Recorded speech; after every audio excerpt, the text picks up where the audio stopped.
Next, let's welcome the Honorable Paddy Torsney, who has served as the Inter-Parliamentary Union's Permanent Observer to the United Nations since 2014.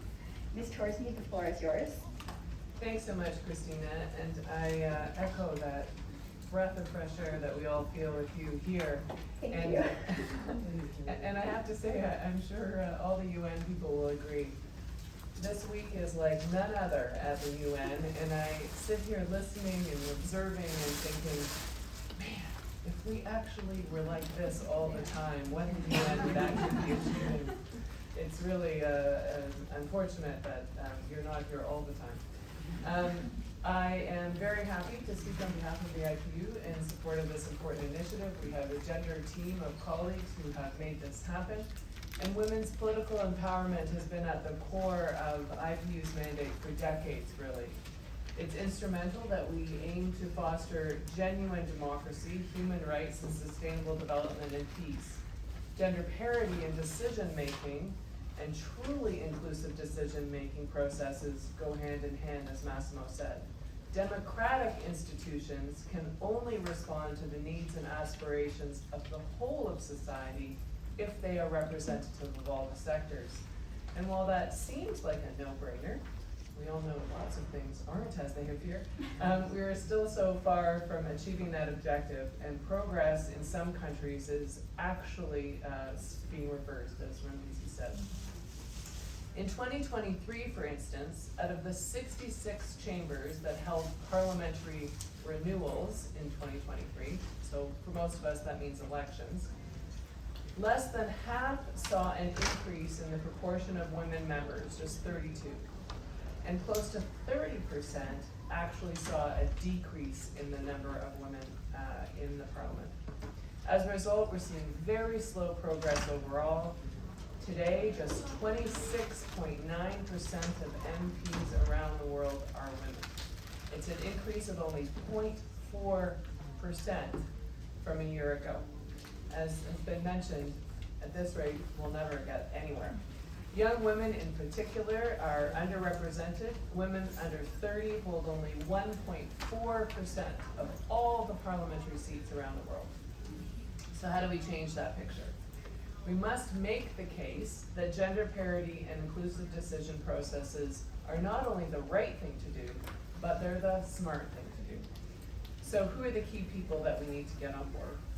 First, we need political leaders to understand that there is a lot in it for them to bring about this change and open up their male-dominated spaces to bring in everybody. Political will is the #1 factor of success in any reforms that will guarantee parity. Politicians need to see that there is public demand for this change in society.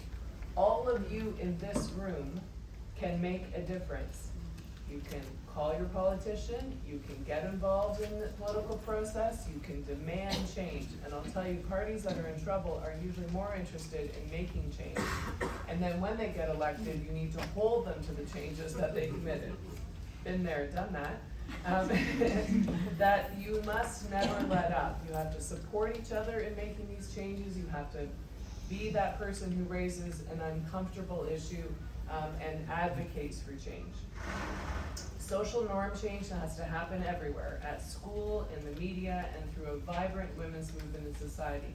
Julie's told you about that Ipsos Reid story. At IPU, I'm proud to say that today we are seeing the efforts that we have made over those decades in our own institutions. We have a female president for the 3rd time in our history, when we started in 1889. We have gender parity in the composition of our executive committee. It's a result of a long process, arguably too long, that began with a strong women's movement in the organization about 40 years ago, coupled with visionary male champions. And I'll tell you, I'm a product of some of that mentorship, and I thank them every day for their work. Their combined efforts led to the first quota for women in our executive committee in the 80s, followed with ambitious reforms into the early 2000s. IPU has institutionalized parity And we are constantly working to ensure that parity remains the norm and that the environment that we work in is respectful to everybody. There is no question that today this is what the IPU stands for, and we're applying the lessons that we've learned to empower younger people in our processes as well.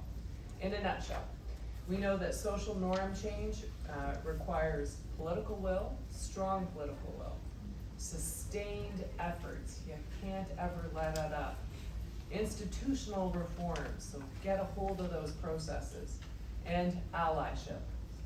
We are confident that through this multi-stakeholder partnership, working together and in complementarity, we will accelerate the change that we want to see.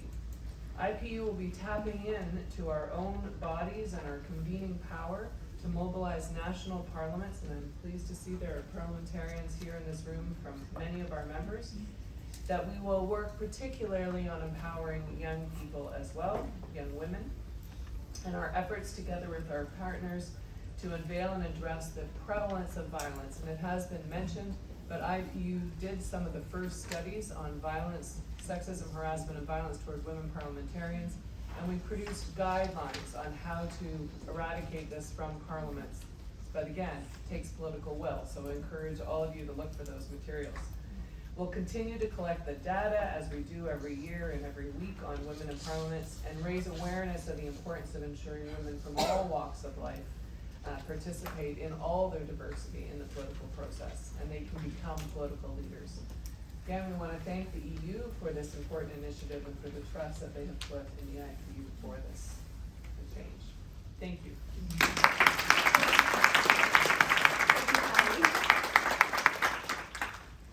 And now for our last speaker before we begin the Q&A. So all of you get ready. I would like to turn over to Amelia Saiz, Secretary-General of the United Cities and Local Governments. And Ms. Saiz, the floor is all yours. Thank you very much for the wonderful powerhouse that we have here. And what a pity that we need this program. Right? Yeah, for those of us that have been around long enough, and I have been working on municipalism, international municipalism for over 20 years now. It is hard to admit some of the things that we do need to admit to make this program a success. And number one is, progress is not linear. You lose progress very, very fast if you don't work hard at the root cause of what happened. And in order to work on those root causes of patriarchism and some of the social norms that we need to address, we need to have the tough calls and the tough dialogue. And if there is any space in politics where that becomes really personal, that is at local level. Being a mayor, being a councillor takes a different type of leader, you know? There is no longer personal space when you fulfill that kind of role. And that explains why quotas have not been as successful as they should be. Because many of those women that accepted the challenge and went for it have not lasted a full mandate or have never run for office again.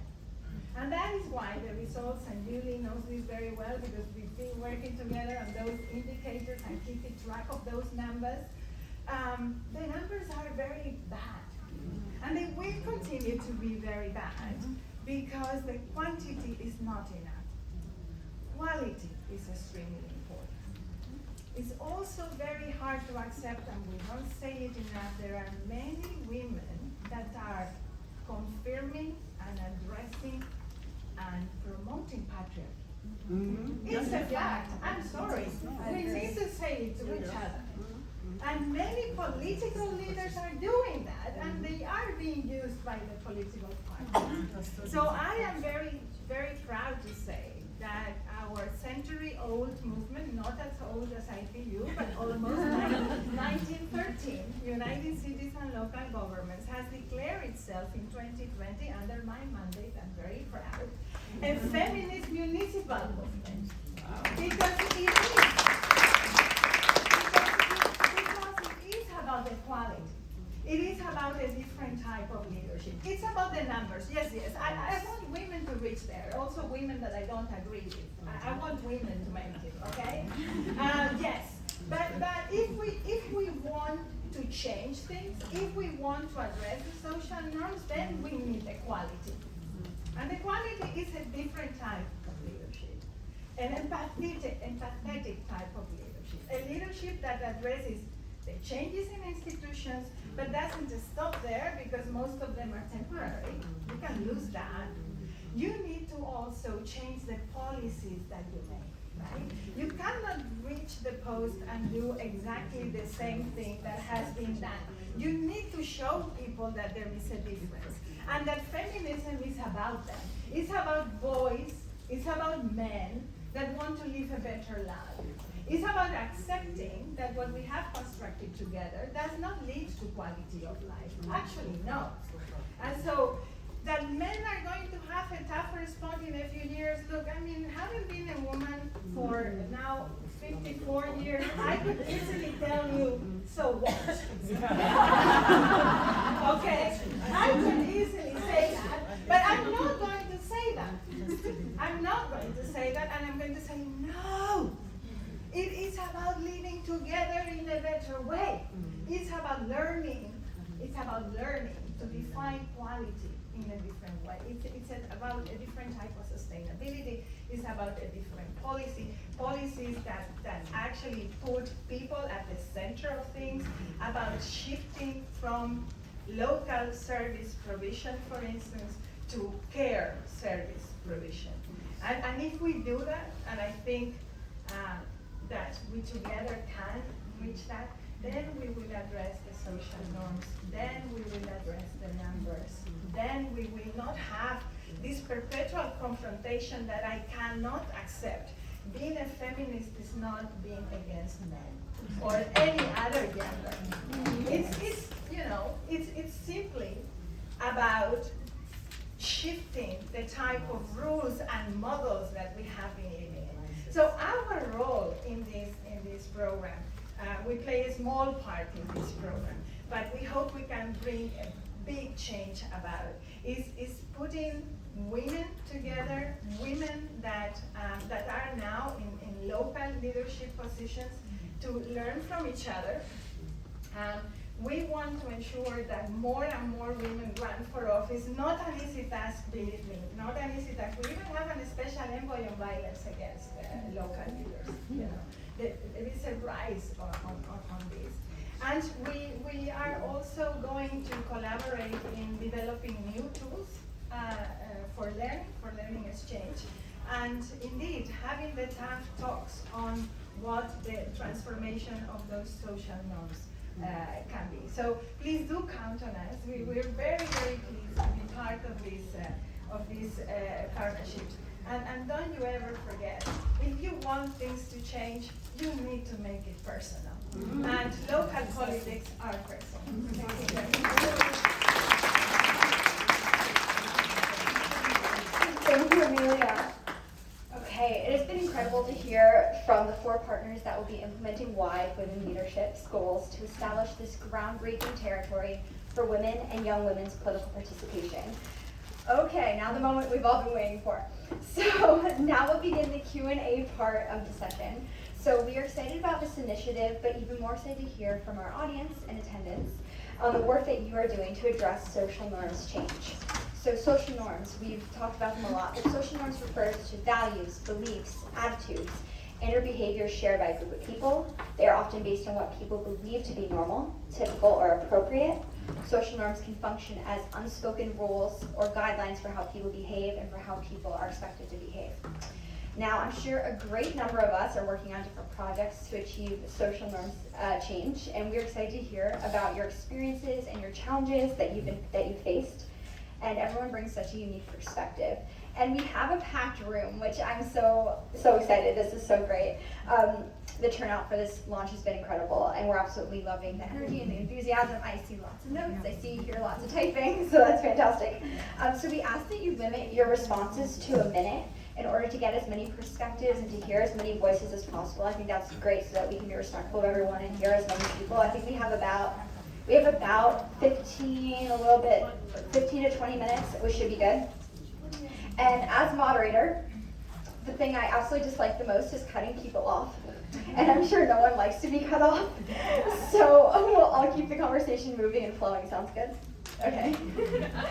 Okay, so just to start, by a show of hands, before I get to the questions that we have, I'm just curious, how many of you are currently working on a project that's working to address social norms change?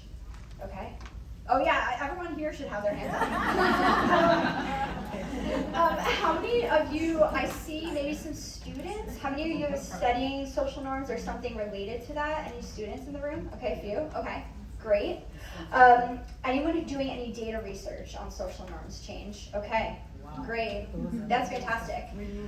Yeah, who has faced challenges in regards to their work with social norms change? Okay, yes, that's what I thought. Okay, and then going off of, I believe, what Julie mentioned, anyone involved with feminist organizations or youth-led organizations.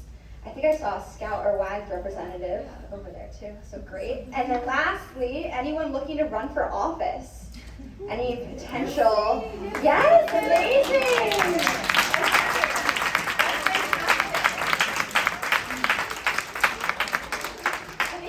Great advice here. Okay, so we have mics around the room. I'm not sure if we have a mobile mic. We do, yay, okay, great. So we're gonna kick off our questions. I know that you have a question if you wanna start, and then we can get to some of our questions that we have. Well, I'm Allison Brown, and I'm the president of the International Alliance of Women, which was founded in 1904 as the first international women's political action group. Okay. Once we got the right to vote in most of our member organizations' home countries, we turned into equal rights, equal responsibilities, the responsibility being to lead. But my question is a little different. I see various papers being held up as if they had been made available here in the room, and I got that. And I think there must be something else around that I would like to see to make notes on. Okay, I'm not sure. No, there isn't. I think that's the right thing. Okay, that's the only sheet. You didn't miss too much. You're good. Okay, perfect. Okay, and now I know we had a question over here. If you'd like to go ahead. It's been more of a comment. Amazing. Thank you. I'm Heshin Park. I work at the OECD Development Center. Even if I'm working at the OECD, we're working with 180 countries and also with Hendriks here. And we've been actually working on the SIGI, Social Institutions and Gender Index, which is exactly measuring social norms in 180 countries since 2009. What we've been seeing, especially last year with our next 5th edition of the SIGI, what we've seen is that still 48% of population believe that men make better political leaders than women. That means 1 in 2 people that you will see on the street will actually think that men have to be the political leaders. And in certain regions, this view is actually getting more popular. And this is very much concerning because now we also see the backlash in a lot of countries, especially in Europe and maybe in Asia as well. Also, we do see a very concerning picture among young people, especially among young boys who are less supportive for gender equality, who have much more sexist views than before. We believe that future generation will actually be more advanced or progressive than us, but it's actually not the case, and this is very worrying. So I believe this project should also have a very specific focus on younger generation. If I may add one more thing, it all actually starts at home. We're talking a lot about institutions, but what we find is that the discrimination is really high at the families, because especially through the intergenerational transfer of social norms from mothers to young girls as well, young daughters, because they don't transfer that to their boys.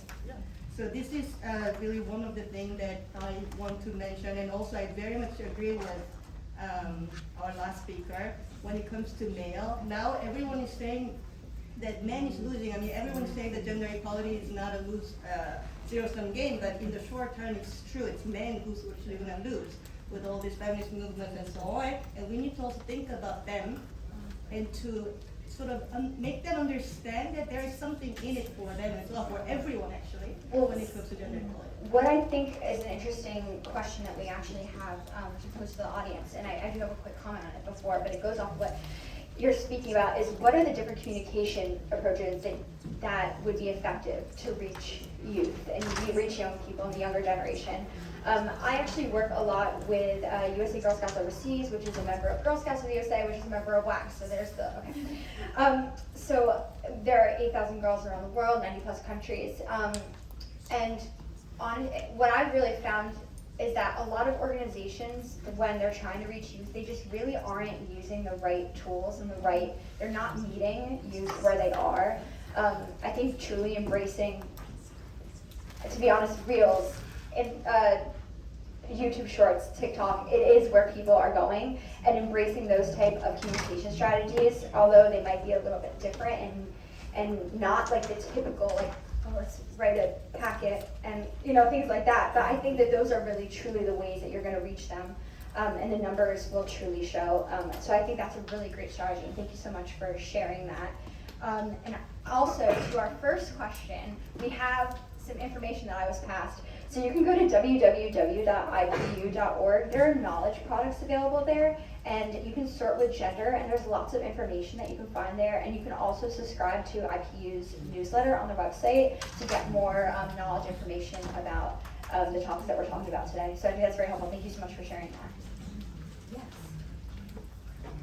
Yes, the pretty black and white dress. We'll pass the mic to you. Thanks, appreciate it. Absolutely. And you can introduce yourself. Awesome. Hi everyone, my name is Sarah Emily and I'm from Canada. I'm here at the UN representing an organization called Foreign Network for Change, which aims to empower gender diverse youth to pursue positions of leadership, particularly young women on boards of directors for nonprofits and different organizations like that. A short preamble, just before I get into my questions, is I'm someone who's very politically engaged, very politically involved. I've worked on a number of different political campaigns, specifically with women candidates. And so a lot of the conversation that's happening here really does resonate with me because I've seen firsthand the ways in which that women candidates are treated, not just by their constituents, but by the surrounding communities and in government when they're elected. So I have kind of two questions here, one from more of a micro perspective at the campaign level, and then from a macro perspective, so in the legislatures themselves. The first is that we know how important it is to have gender diverse candidates running for positions of leadership. But the reality is there are certain barriers that are in place that prevent gender diverse candidates from putting their name forward in the first place. One of those is financial. It takes a lot of money to be able to run for positions of power, which means inevitably that women from lower income backgrounds are being barred from participating in these important projects. The second is time. Women have a deficit of time, gender diverse individuals have a deficit of time to be able to spend campaigning, which inherently disadvantages them and is another barrier to their successful election. So my first question has to do with what are strategies and steps that we can take to better support more diverse candidates, whether it's on the basis of their gender, their race, their sexuality, their income levels, to make sure that the candidates that we're seeing are more representative of the diversity of our communities and countries.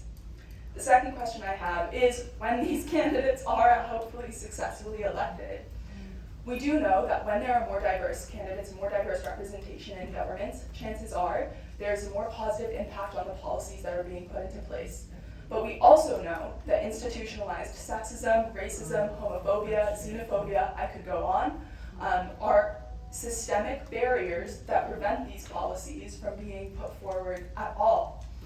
So it's not only barriers that exist when you're putting your name forward to run, but it's barriers that exist when you have been successfully elected that prevent you from putting policies into place that make it easier for more people like yourself to run in the future. So I'm sorry this is a long question, but what strategies, what steps, what programs, what tools can we use to better support more diverse candidates in elections and once they're in power? Do we want to open that to the floor? Yeah, go for it. Paddy. Hi Sarah, it's Paddy. I'm one of your global advisors. I think that one of the things people can do is advocate for limits on how much people can spend on campaigns, because those countries with low Yeah, limits true. mean there's better equality. And the second thing is that I really think your idea of and experience networking across a whole bunch of different campaigns creates that network that people will say, oh yeah, I'm gonna help her across party lines, etc.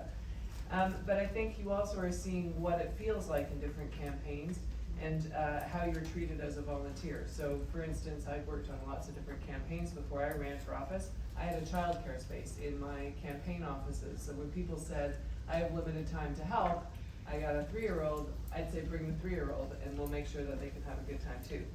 I think women's caucuses are very effective in helping to change the institution and to have that check-in, what do we need to work on, finding the people that can make the change, giving advice to each other, sometimes saying, you're out of line. You know, you just, I think that we also need to make sure that we create the space, as Amelia said, to grow the pie, rather than to say, the only way I get ahead is to knock Julie out or someone else, so let's grow the numbers. But the network and the creating the environment that works for you will make a big difference. And look, everything you've identified is a whole lot of work and a whole lot of time, but thankfully women are generally really amazing workers and keep on delivering. But when you get there, you gotta change the environment to make it a difference for others. Thank you, Paddy, for answering that. That was such a great answer, and your question, you literally, that was so amazing, so thank you. I know we want to move on to with the blue scarf. I wish we had name tags, but thank you so much. Go for it. Thank you so much. My name is Altash, and I came from Intergovernmental Authority on Development, Djibouti. So my question is, in some countries, I mean, I have a practical challenge always working on social norms change. And some of it is men's resistance. As soon as you use the terminology patriarchy, then they will completely withdraw. And social norms, and someone precisely mentioned that it's an issue of power. So I just would like to learn how I can engage men in a constructive way, because we need them. We need to engage them to ensure that they support us and that they support. We cannot bring women into political leadership. So can you share some of the strategies on how we can constructively engage men? Exactly. Who would like to take that? Amelia, thank you. Yeah. But I mean, I'm not sure that I'm going to 100% answer your question, but I give you my stake on this. I think that defending democracy and addressing the quality of democracy is extremely important. And so I find that in our constituency of local and regional governments, when you address the quality of democracy and the transformation that you need, they start realizing that they do need women, and they do need them in all the positions. They need the diversity that brings. So I think you need to start making the connection there. I fully understand how tricky it is. It was very tricky for us to promote this notion of feminist municipal movement, because the F word was also very tough in our environment. Sometimes we need to find the balance of when you want to push for the word or you want to push for the change, right? And sometimes you need both. But I think that the quality of life and the quality of democracy is a very good entry point to have the he for she kind of environment that we need to promote. And now we're going to go to Chiara. Just a short consideration. What I noticed in a number of other contexts where we work, I mean, men, exactly as women, human beings in general, what do they need, what do they want is recognition. So when you recognize a man for his positive leadership in upholding gender equality, oh my God, they will feel so empowered, they will feel so proud, and they will go all the way. And that's really what we have seen, for instance, working with the UN on the Spotlight Initiative on violence against women and men, where we have empowered men and boys, but really role models who now are there to fight the fight, and even at the level of political leadership in a number of countries where they took pride as presidents, as ministers, to actually, for instance, end FGM or introducing a quota. So I think let's, you know, as Emilia said, it's not about women against men. It's really like about promoting equality together and having this shared recognition. Thank you, Chiara. And when Julie was speaking, I heard the statistics about the beliefs that men and boys had in the data research that you did, and I was really astounded by those figures. So just hearing all these conversations is really eye-opening and very meaningful. So thank you for bringing up these points. We're going to move to the woman with the gray jacket. Perfect. Thank you so much. Of course, thank you. Thanks for patiently waiting. It's been a great moderation and of course an unbelievable panel. Thank you so much for it. My name is Julia Caramanos. I come from a foundation that's called Multitudes from Chile. It means crowds. We want to reach as many people as possible. And I wanted to ask a question. I come from the political sphere, but now I change platforms, also because of political violence. But I also wanted to point out that even not using the word feminism or patriarchy, because I'm so grateful that you are approaching this in such a structural way. Really, I really am, because it's the most unbreakable thing, it seems, the social norms. And we don't talk enough about it, so thank you very much. But I think there's also a part of leadership, and I don't know what you think about this. Maybe you could all decide who answers it, but I think Ruby's I attached or talked about it a little bit.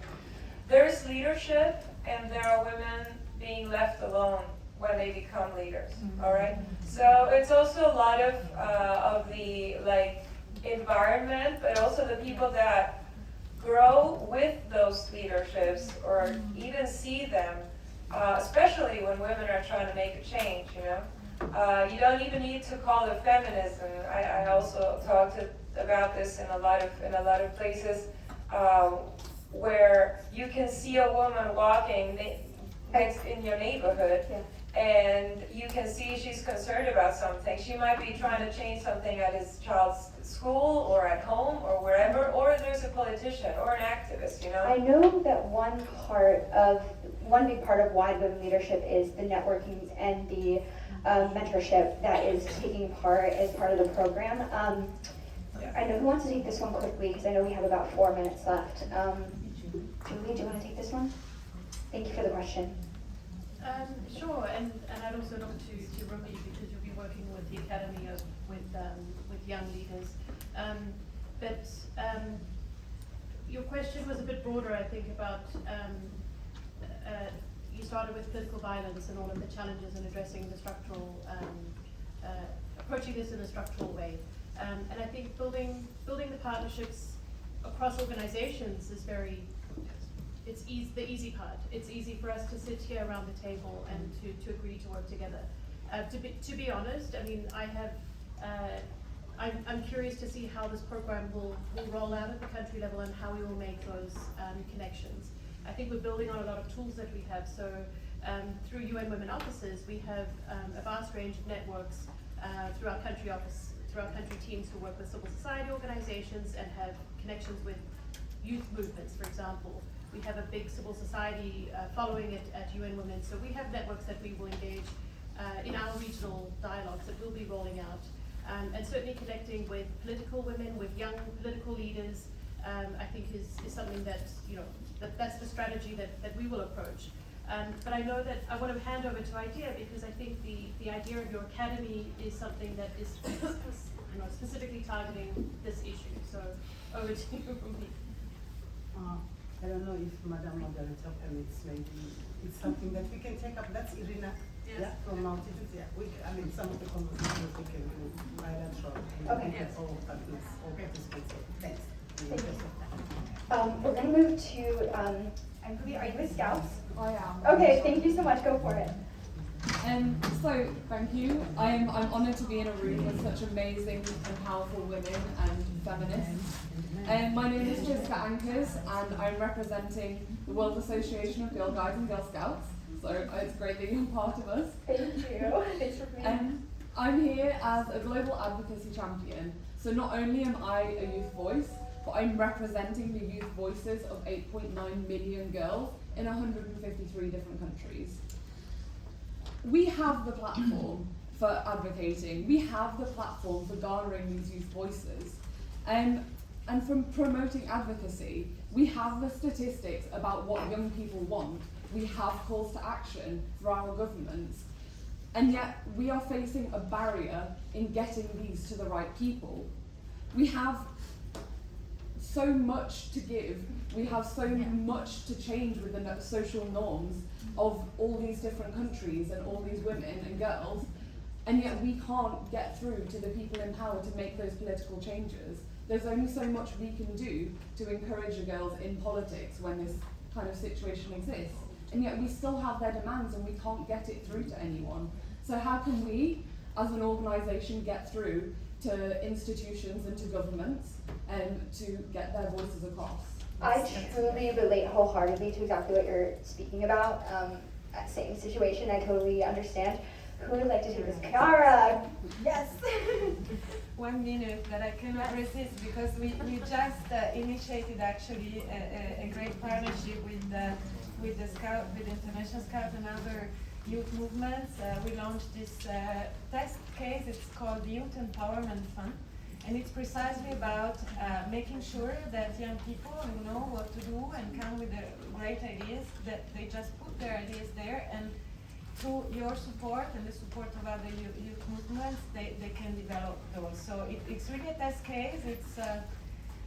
It's very much bottom up, but I hope that if it's successful, we can really expand that. And then I also wanted to mention that at the European Union level, we started to work through youth sounding boards. So we are developing in every country where we have European Union delegations, youth sounding boards of young people from different quotas, and to really dialogue in a new way with us, and really influence and have access, as you say, to our institutions. That's amazing. Thank you so much for all of your work. Before we just wrap up, it's 12:45. I think ultimately what we have come to agree upon is when we invest in women leaders, we change the trajectory of our futures. I'd like to thank all the partners of the WYDE Women Leadership. Thank you so much for being here. Thank you for your questions and your comments. And I hope you have an amazing time at CSW. Thank you.